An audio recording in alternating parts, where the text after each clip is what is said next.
السلام علیکم ورحمۃ اللہ وبرکاتہ۔ میرے معزز دوستو، آپ کیسے ہیں؟ اللہ تعالیٰ سے امید کرتا ہوں آپ خوش ہوں گے۔ اللہ آپ کو ہمیشہ خوش رکھے۔ اللہ تعالیٰ دنیا آخرت کی نعمتیں بھی عطا فرمائے اور دنیا آخرت کی عزت عطا فرمائے۔ میرے دوستو، یہ گلے کے اندر تکلیف ہوتی ہے، گلے کے اندر غدودیں ہوتی ہیں اور گلے کے اندر چھوٹی چھوٹی رسولیاں بن جاتی ہیں یا گلا پھولنا شروع ہو جاتا ہے۔ اس کے لیے میں آپ کو ایک مجرب عمل بتاتا ہوں، آپ اس کو کر لیں، انشاءاللہ یہ گلا درست ہو جائے گا، ٹھیک ہو جائے گا۔ تو میرے دوستو، یہ کری کا ایک درخت ہوتا ہے، کری کے درخت کی جڑ لے لیں آپ اور اس کو چولہے میں جلائیں، اس کے کوئلے بن جائیں گے۔ آگ جلانے کے بعد وہ کوئلے آپ نے کسی جگہ رکھ دینے، اور رکھ کے اور اس کے اوپر کوئی ڈبہ وغیرہ یا کوئی ایسی چیز رکھ دیں جو آپ نے پانی سے نہیں بجھانے، وہ خود بخود بجھ جائیں گے۔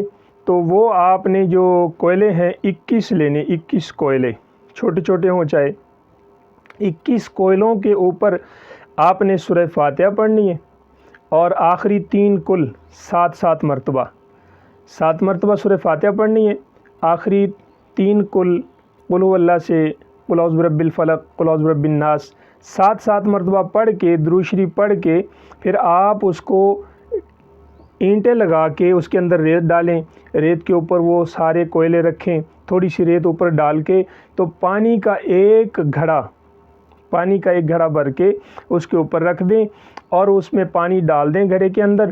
وہ آپ کے تقریباً یہ گلے کی غدودیں اور جو بھی اس کے اندر خرابی ہے تقریباً 1-2 ماہ کے اندر وہ ختم ہو جائے گی۔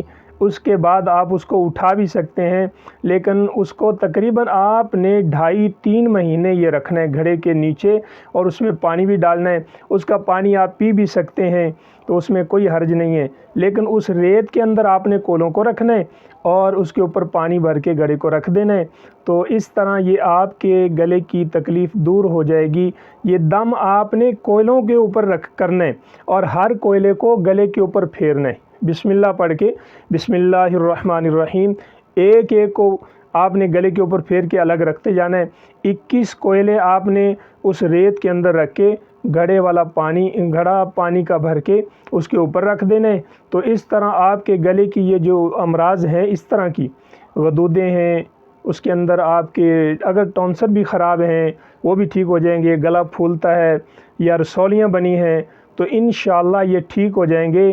اور ہمارے لیے دعا کر دینا، اللہ تعالیٰ آپ کو شفا دے۔ السلام علیکم ورحمۃ اللہ وبرکاتہ۔